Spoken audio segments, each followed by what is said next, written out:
ជំរាបសួរពុកម៉ែបងប្អូនថ្ងៃនេះមកធ្វើគីមជីបែបខ្មែរញ៉ាំម្ដងហើយគីមជីបែបខ្មែរនេះបងប្អូនរសជាតិឆ្ងាញ់ណាស់នេះខ្ញុំធ្វើញ៉ាំបាន3សាទាំងហ្នឹងហើយគឺរសជាតិឆ្ងាញ់បងប្អូនបើបងប្អូនចង់ចេះធ្វើគីមជីបែបខ្មែរកុំភ្លេចតាមដានទស្សនាវីដេអូរបស់នេះខ្ញុំតាំងពីដើមរហូតដល់ចប់ធានាថាបងប្អូនមើលហើយនឹងចេះធ្វើញ៉ាំតែម្ដងតោះទៅមើលពីរបៀបធ្វើដំបូងនេះខ្ញុំមានស្លឹកគីមឆាយហើយនឹងស្ពៃបកគោ2គុំហ្នឹង1គីឡូជាងហើយនឹងម្ទេសហើយខ្ទឹមសម្ទេសម៉ាឡេហើយនឹងស្លឹកខ្ទឹមការ៉ុត2មើមម្ទេសស្រស់បន្តិចដែរបងប្អូននេះខ្ញុំលាយជាមួយម្ទេសស្រស់នេះខ្ញុំចាប់ផ្ដើមយកស្ពៃបកគោហ្នឹងមកពុះហើយចាប់ហែកតែម្ដងយើងធ្វើបែបនេះពេលដែលយើងប្រឡាក់អំបិលទៅវាងាយនឹងចូលជាតិហើយទន់លឿនអញ្ចឹងណាយើងគ្រាន់តែយកកបិតហ្នឹងពុះវាបន្តិចមកហើយក៏ចាប់ហែកទៅបងប្អូននេះខ្ញុំជ្រៀករៀងតូចបន្តិចហើយព្រោះអីនេះខ្ញុំធ្វើរៀងយប់ដែរម៉ោង8ហើយបងប្អូនចឹងហើយនេះខ្ញុំជ្រៀកយកចំណិតរៀងតូចងាយស្រួលពេលដែលយើងប្រឡាក់ទៅវាលះទន់ចូលជាតិអំបិលចឹងហើយនេះខ្ញុំធ្វើអញ្ចឹងទៅបងប្អូនលះបានធ្វើជ្រក់អញ្ចឹងណាបើយើងកាត់ដុំរៀងធំត្រឹមតែប្រឡាក់អំបិលត្រឹមវាចូលជាតិត្រឹមវាទន់វារៀងចំណាយពេលយូរចឹងហើយនេះខ្ញុំធ្វើបែបនេះវាលឿនបងប្អូនឥឡូវនេះខ្ញុំជ្រៀករួចហើយក៏ចាប់ផ្ដើមយកអំបិលសយើងហ្នឹងយកមកប្រឡាក់រយឲ្យវាសប់មកស្ទប់ណាយើងវែកវាប្រឡោះវានឹងហើយក៏យកអំបិលហ្នឹងទៅលាបឲ្យសប់ទៅហើយក៏លាបតតែរួចអស់ទៅស្ពៃថ្ងៃនេះខ្ញុំទិញបានល្អទៀតបងប្អូនអត់មានស្អុយមានអីទេហើយនេះខ្ញុំទិញស្ពៃ2គុំហ្នឹង1គីឡូជាងប្រហែល1គីឡូកន្លះដែរបងប្អូនឥឡូវប្រឡាក់អំបិលរួចហើយនេះខ្ញុំក៏ផ្អាប់វាចោលនេះខ្ញុំមកចិតជាមួយការ៉ុតវិញនេះខ្ញុំប្រើការ៉ុត2មើមចិត្តសបកវាស្អាតហើយម្ទេសម៉ាឡេហ្នឹងនេះខ្ញុំប្រឡាក់ហៀតងវាចេញហើយនឹងខ្ទឹមសនេះខ្ញុំដាក់2កាពឹសធំនឹងឯងបងប្អូនបកសបកវាចេញស្អាតហើយនេះខ្ញុំដាក់ជាមួយម្ទេសស្រស់បន្តិចដើម្បីវាមានរសជាតិហឹរឆ្ងាញ់នេះខ្ញុំមុតនឹងយកទៅក្លុកនេះខ្ញុំកាត់វាដុំតូចទៅយើងងាយស្រួលក្លុកណាបងប្អូនហើយគីមជីដែលនេះខ្ញុំធ្វើនេះខ្ញុំធ្វើបាយខ្មែរបងប្អូននេះខ្ញុំអត់មានប្រើម្សៅការ៉េផ្លែប៉ោមផ្លែសេរីអីទេបងប្អូននិយាយទៅនេះខ្ញុំធ្វើបែបខ្មែរសុទ្ធតែម្ដងណានេះខ្ញុំបានហាន់លឹកខ្ទឹមនឹងជាក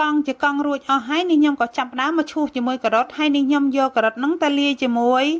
ម្ទេសដែលយើងក្លុកជាមួយខ្ទឹមសនេះខ្ញុំយកការ៉ុតនឹងដាក់ក្លុកជាមួយគ្នាបងប្អូនហើយនឹងម្ទេសហុយនឹងគ្រឿងផ្សំទាំង3មុខនឹងនេះខ្ញុំក្លុកចូលគ្នាជាមួយទឹកខ្មេះនឹងឯងបងប្អូននេះខ្ញុំប្រើទឹកខ្មេះក្លុកជាមួយម្ទេសខ្ទឹមហ្នឹងណានេះខ្ញុំក៏ក្លុកម្ទេសខ្ទឹមរួចហើយនេះខ្ញុំមកត្រឡប់ស្ពៃនឹងឲ្យវាបានតុនសពគ្នាល្អហើយនេះខ្ញុំក៏ច្របាច់មើលបើច្របាច់ទៅវាអត់បាក់អត់អីបានន័យថាវាល្មមមកយើងអាចយកទៅ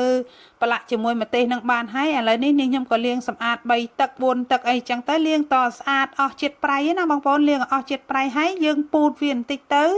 ពូតវាហើយក៏ដាក់ក្នុងកញ្ច្រែងមួយទៅឲ្យវារាងសោះទឹកបន្តិចបន្ទាប់មកនេះខ្ញុំចាក់ស្លឹកខ្ទឹមជាមួយស្លឹកគីមឆាយហើយការ៉ុតដែលនេះខ្ញុំឈូសហ្នឹងចាក់ចូលជាមួយគ្នាតែម្ដងទៅម្ទេសហើយនឹងខ្ទឹមក្លុកចូលគ្នាហើយនឹងការ៉ុតហ្នឹងយើងយកមកចាក់ចូលហើយក៏ចាប់ផ្ដើមផ្សំគ្រឿងដាក់ប៊ីចេងដាក់ស្ករស2ស្លាបព្រាបាយនិយាយទៅនេះខ្ញុំត្រូវដាក់ទឹកត្រីដែរបងប្អូនតែនេះខ្ញុំភ្លេចទេតតែប្រឡាក់ស្ពៃបកគោរួចរាល់អស់ហើយបាននឹកឃើញដាក់ជាមួយទឹកត្រីបន្តិចណាមួយនេះខ្ញុំអត់ត្រូវការដាក់អំបិលថែមទៀតទេបងប្អូនដោយសារស្ពៃហ្នឹងយើងបានច្បល់ជាមួយអំបិលទៅវាតុនវាចូលជាតិគ្នាហើយនេះខ្ញុំបានលាងទឹកសម្អាតហើយនេះខ្ញុំភ្លក់មើលវាមាន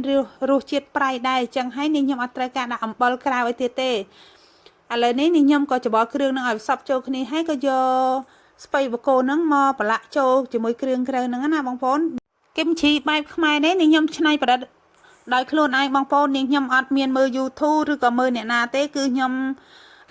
គំនិតចេញពីខ្លួនឯងតែម្ដងណានេះខ្ញុំនឹកឃើញថាធ្វើបែបនេះវាមានរសជាតិឆ្ងាញ់បែបមួយយ៉ាងគីមជីបែបខ្មែរបងប្អូននេះខ្ញុំធ្វើបាន3ដងទាំងហ្នឹងហើយបងប្អូននេះខ្ញុំធ្វើហើយយកទៅឲ្យមិត្តភ័ក្តិញ៉ាំនៅសាចែកគ្នាញ៉ាំនៅសាគាត់ថាឆ្ងាញ់នេះខ្ញុំធ្វើឆ្ងាញ់អញ្ចឹងហើយឥឡូវនេះខ្ញុំមកធ្វើវិធីសាស្ត្រដដែលហ្នឹងហើយគីមជីដែលនេះខ្ញុំធ្វើនេះអត់គ្រប់គ្រឿងដូចគីមជីការ៉េអីទេបងប្អូនតែបើនិយាយពីរសជាតិវិញគឺឆ្ងាញ់ហ្មងបងប្អូននេះខ្ញុំចាប់ផ្ដើមដាក់ជាមួយទឹកត្រីមុនហ្នឹងនេះខ្ញុំអត់បានដាក់នេះខ្ញុំភ្លេចណាហើយទឹកត្រីនេះខ្ញុំអត់ដាក់ច្រើនទេដាក់ប្រហែលជាមួយស្លាបព្រានឹងឯងមួយស្លាបព្រានេះទៅជាងស្លាបព្រាបាយបងប្អូនអញ្ចឹងហើយនេះខ្ញុំដាក់មកល្មមទេដោយសារស្ពៃបកគោរបស់យើងមានជាតិប្រៃដែរអញ្ចឹងហើយនេះខ្ញុំដាក់គ្រឿងមកប៉ុណ្ណឹងចូលហើយ ហើយក៏រៀបចំដាក់ក្នុងកធុនជ័រហ្នឹងឲ្យវាស្អាតបាតមកយើងរៀបចំឲ្យស្អាតមកបងប្អូនឥឡូវនេះនាងខ្ញុំប្រឡាក់រួចរាល់អស់ហើយបងប្អូនមើលតំណងគួរឲ្យចង់ញ៉ាំអត់គឹមឈីនេះនាងខ្ញុំទុកតែមួយយប់ទេបងប្អូនសែកឡើងនាងខ្ញុំទុកដល់ពេលល្ងាចនាងខ្ញុំអាចញ៉ាំបានហើយគឺជូរឆ្ងាញ់តែម្ដងបងប្អូននាងខ្ញុំដាក់ទឹកខ្មេះប្រហែលជាកន្លះកែវឯងបងប្អូនកន្លះកែវហ្នឹងវាអត់សូវជូរទេមកល្មមទេបងប្អូនហើយយើងផ្អាប់ចោលមួយយប់ទៅដល់ល្ងាចឡើង